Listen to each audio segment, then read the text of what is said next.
Hey guys, I want you to give me a hypers in chat if you feel like Biden is not as good as you expected him to be.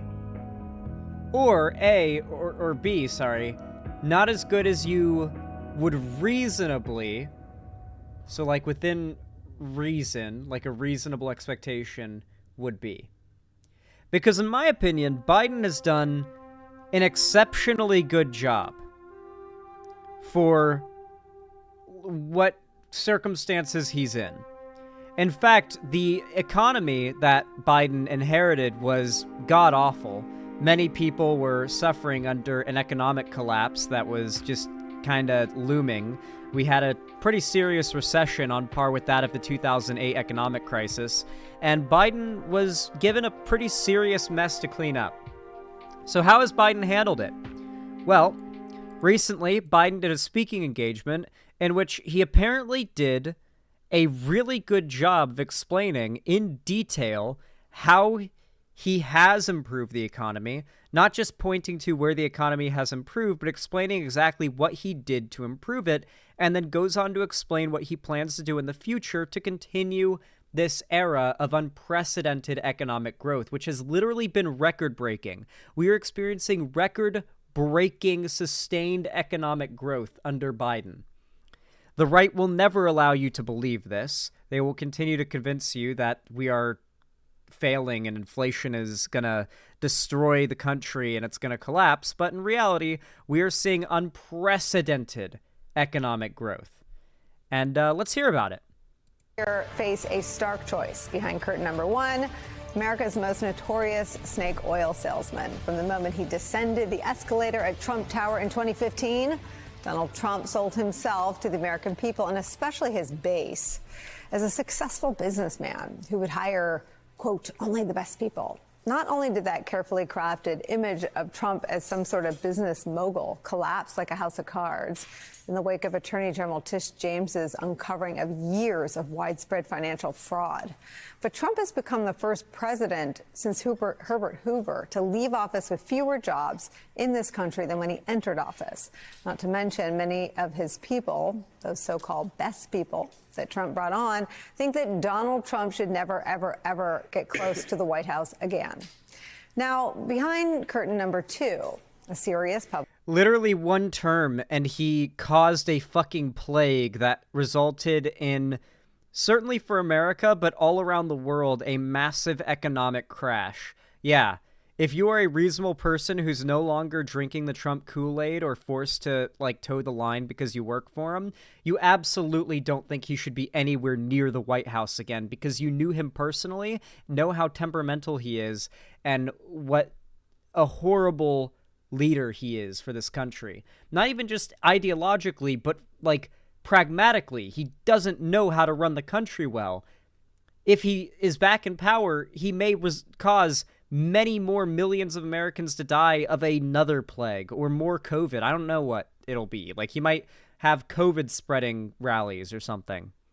Public servants surrounded by other serious public servants and officials and experts who together bring decades and decades of experience to the table in managing what is, by practically every metric, an economy that is roaring.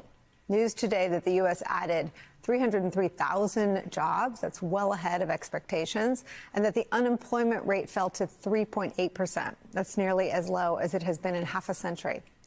It's yet another data point in what is a remarkable string of economic successes and wins.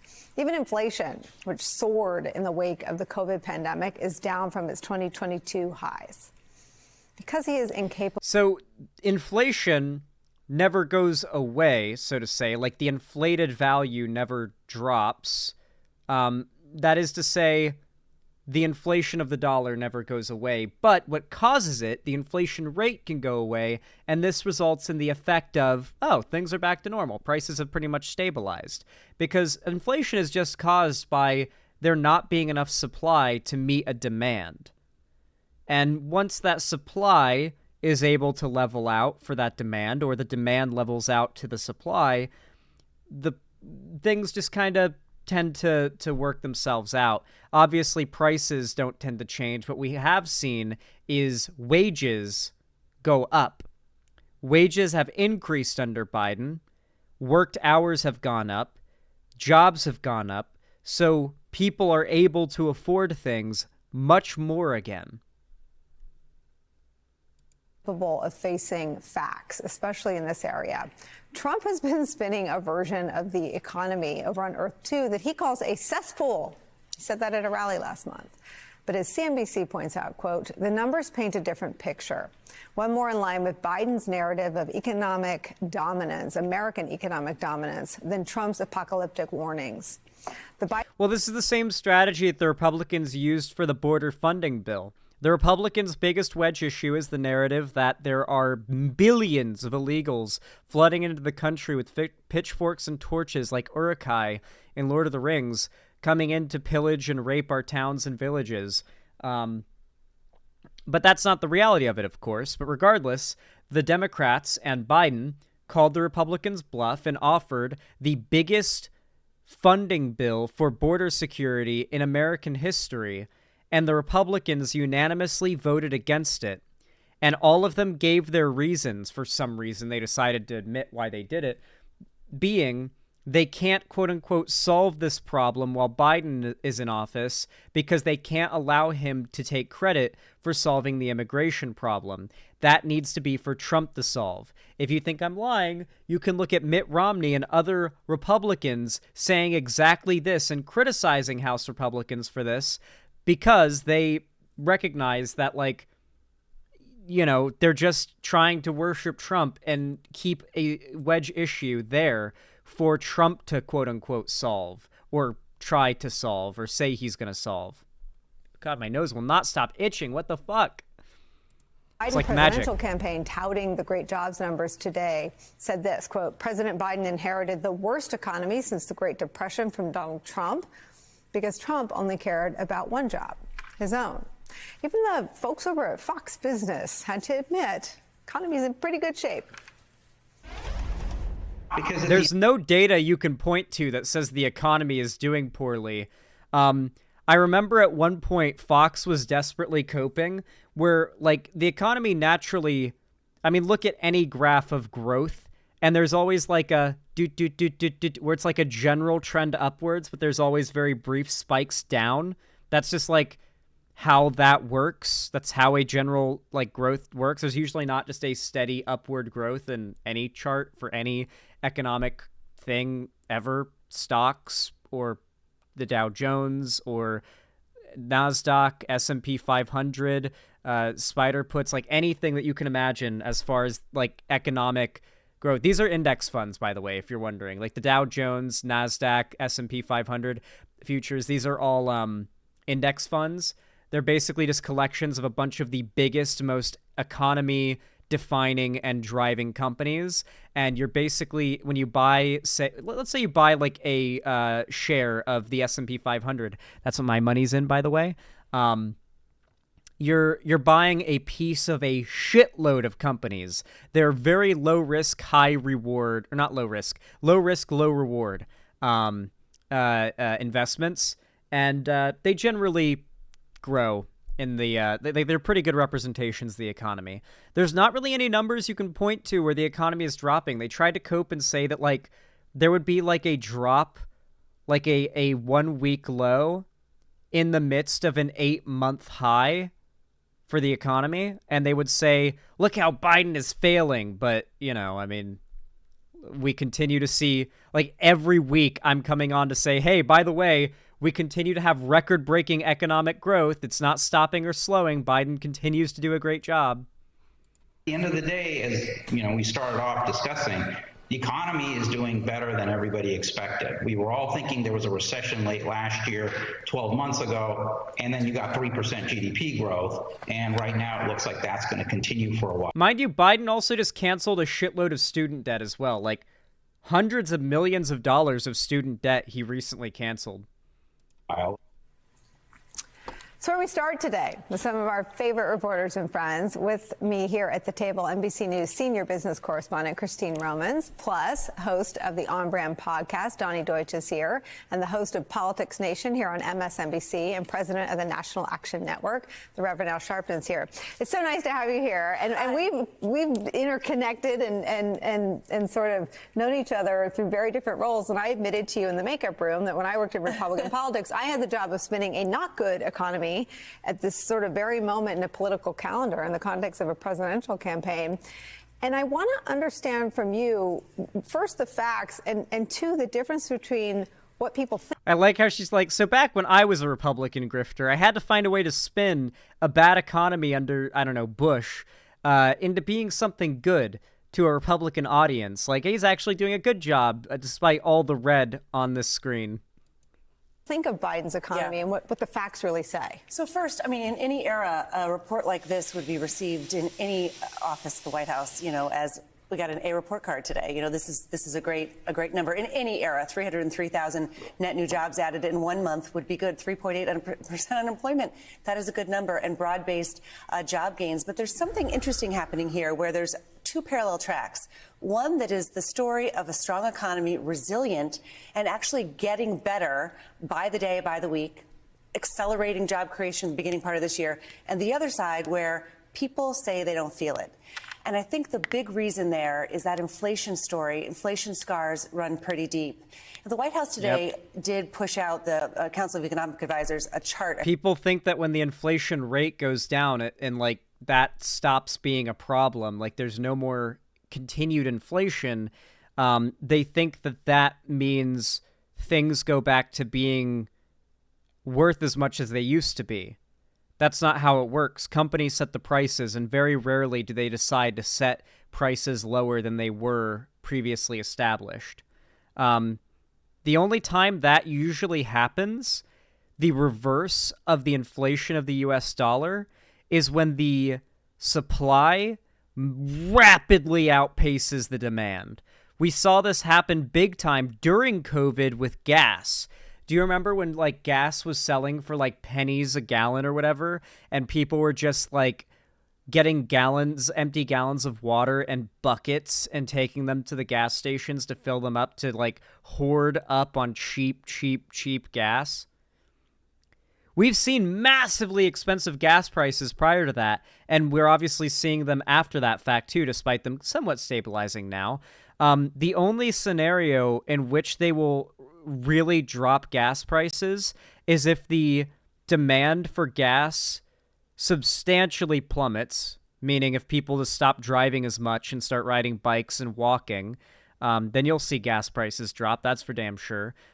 Because if people aren't buying as much gas and these companies don't want to have to fucking waste it, they're gonna drop the prices to pitiful amounts if they have to sell it for anything. Like they're gonna want to sell it. The gas isn't worth much to begin with, even processed. They really do overprice it for what it's worth, and they will drop that price down to practically nothing in dire situations of low demand and high supply. I got 79 cents per gallon somewhere when COVID hit. Yeah, it got even cheaper than that in Florida. I was in Florida when that happened, and I think it got down to like 50 or 40 cents a gallon or something for gas. It was crazy. I think that really sort of shows the story. I remember we were driving by the gas stations, and they were just lines of people just filling up on gas because it's weird because like there's so many people buying gas, but it's because there's such low demand. And it's because overall, most people are not driving right now, but the people who are driving are benefiting from extremely low gas prices because they are that very small demand in a very high supply economy. Inflation prices. Why do I have to explain supply-demand economics right now? Like, are Republicans really this lacking an understanding of how this works? We're rising faster than wages for a long time, for a year or two. You can see it there. And only recently have wages been rising faster than inflation. And it might take more time for people to start to really feel that change, that switch there. Wages are growing, but inflation is going to take a while. Like, it takes a bit, you know? Like, what is this, 2023? And now we're in March 2024? we'll have some time for sure by the end of the year to see expanded recovery for Biden's economic policy. I am so fucking excited to see what Biden can do with this country with another 4 years. I am genuinely, like, actually excited to see what Biden can do with another 4 years. That may sound silly, boomer, liberal, whatever you want to call it, but Biden's been doing a good job, like a great job even. He has been very woke as well in his political positions and rhetoric. There's nothing bad I can see coming out of more Biden. He has been the frontliner of peace talks to try and bring about a ceasefire with the IDF on Gaza and convincing Israel to withdraw IDF troops. Like, I don't really know what you can complain about with him anymore. Like, he's white, I guess. And they might start feeling better about things later this year. But for now, mostly people say, well, my economy's fine, but everything's going in the wrong direction. I mean, this is a branding problem. It's a branding problem because you say to people, how are you doing? Are you doing better than you were 4 years ago? Yeah, I'm doing really well. How's the economy? The economy sucks. And, just the facts, to get the facts out there, beyond the jobs and the wage growth is happening, inflation is softening, manufacturing is up, consumer confidence is up, the unemployment rate is at an all-time low, our GDP growth compared to the rest of the world, we were just talking about the rest of the world is falling apart, we're going up. So it's not rational. I think what's happening is when you say to people, how's the economy? They take that as how are things? I see all these illegal immigrants on the street. Crime is up.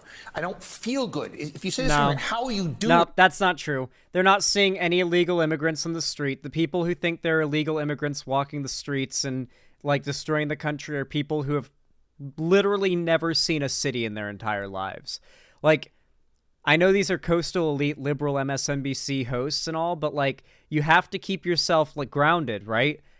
There are so many Americans, so fucking many, who have lived in a small rural town with nothing but miles and miles and miles and miles and miles and miles and miles and miles of forest and occasional small rest stops before you get to a proper big city with more than 4-story tall buildings. And they've never been there before. The only things they've seen of cities are what they've seen on Facebook with their shitty-ass rural internet connections and what's on Fox News with their shitty-ass rural TV connections. You want to know what most of them rely on?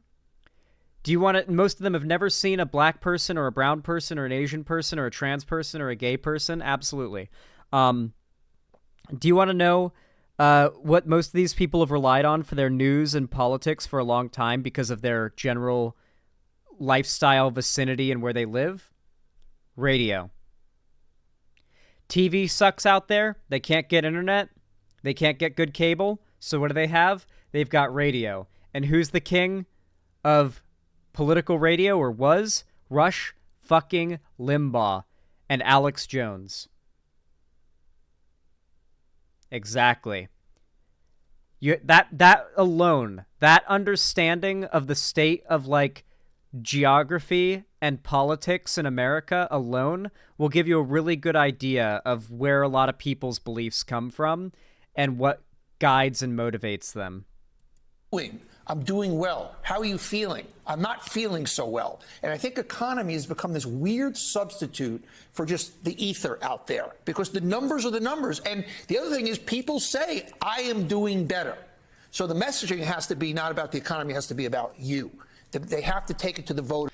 Well, it's not about the fact that the economy is better now because Biden's done such a good job. Now we can sit back and do nothing.